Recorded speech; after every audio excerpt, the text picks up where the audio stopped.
Good afternoon. Bill Fuentes here again, Hartford Technical High School Welding Program.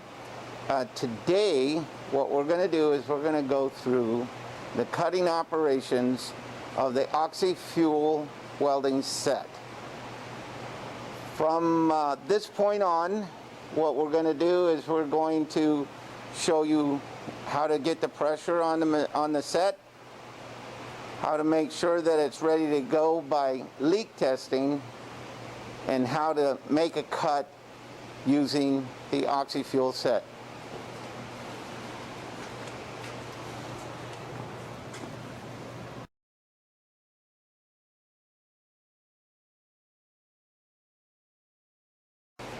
On the oxy-fuel set, there are different types of fuels that you could use.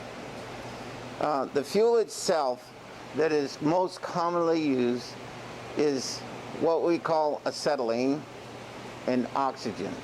Now, oxygen is a common gas other than the flammable fuel. Oxygen is flammable, but of what we use. So, first off,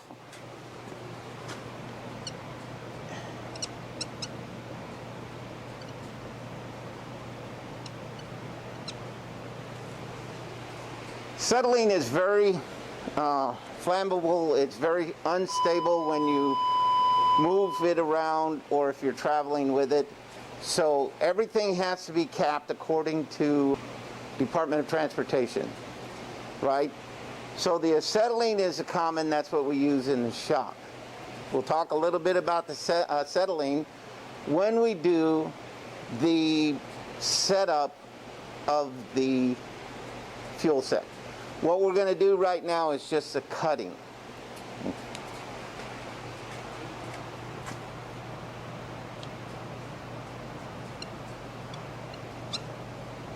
Another fuel is butane. Butane burns lighter or colder than acetylene. You could use butane. You would have to change all the tips, the cutting tips, if you use butane.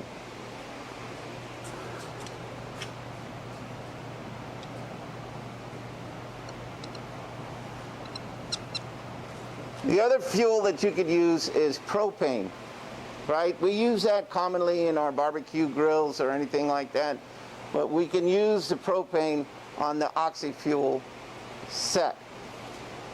Again, with the difference, you'd have to change the tips and everything to use the propane.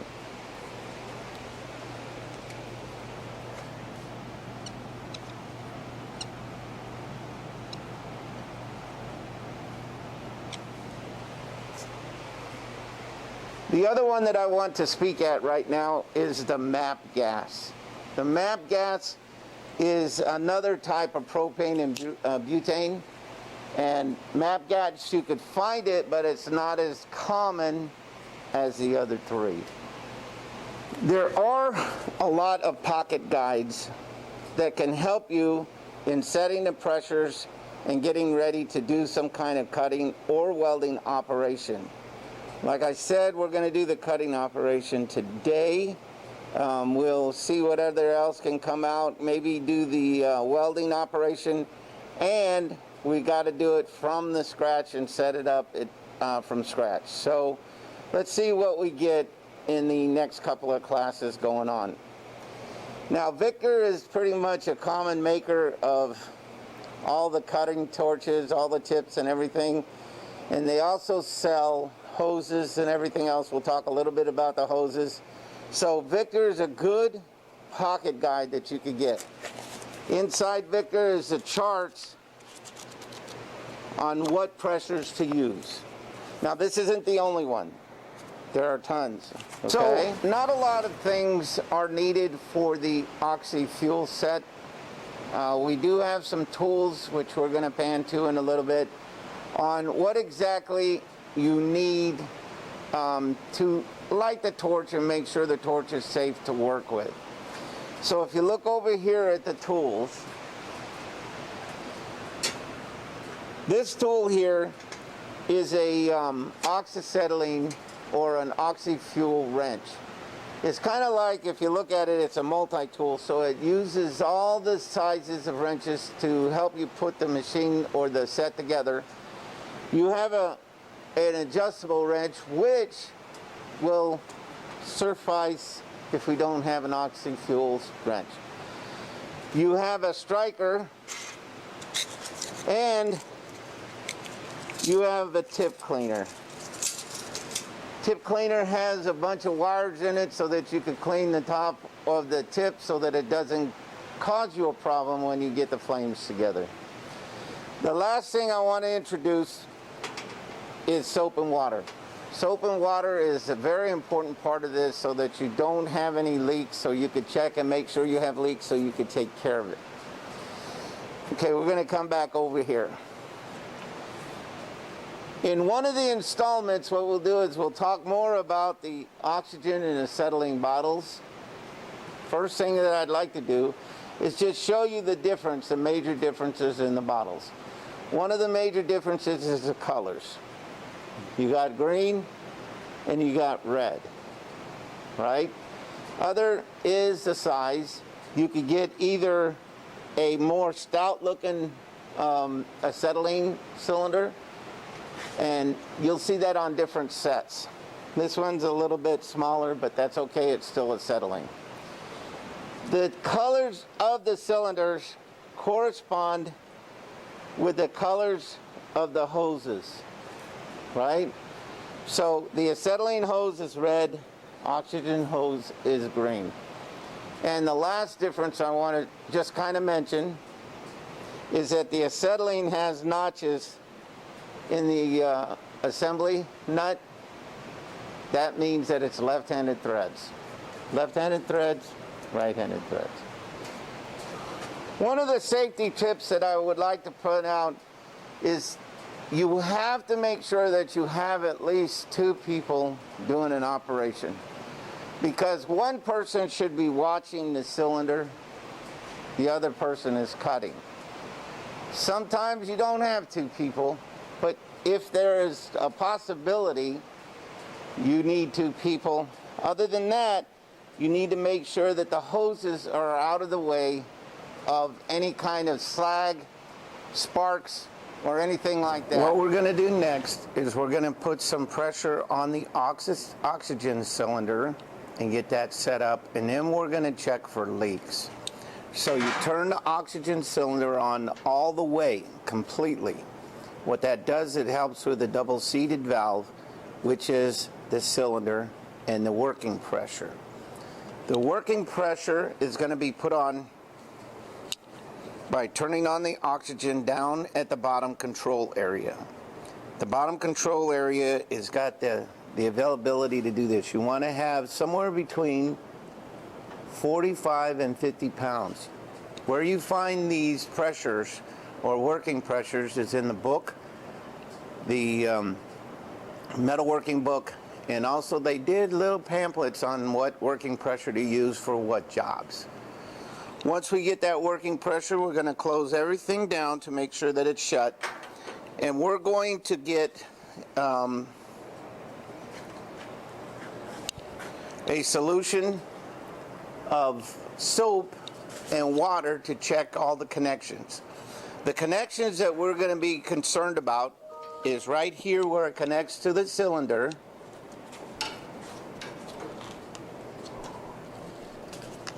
So we're going to spray a little bit right here, and what we're looking for is bubbles. Okay? Then we're going to connect right here at this connection.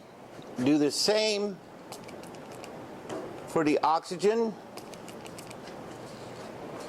And then up here where it connects with the cylinders. The last portion that we're going to check and make sure there's no leaks is by the control valves. Now we want to make sure that that test or the soapy water is available all the time, because when you leave the equipment you will bleed it dry. When you start it up, you're going to have to check and make sure there's no leaks. Get used to checking leaks all the time. So, once we get to the portion where we're ready to start getting the flames, you want to make sure that the hoses are out of the way so that they're not in the spark area. We are only going to light this torch or this oxy fuel set with a striker. We do not light it with a lighter. It is very dangerous. The striker is sufficient enough to light it.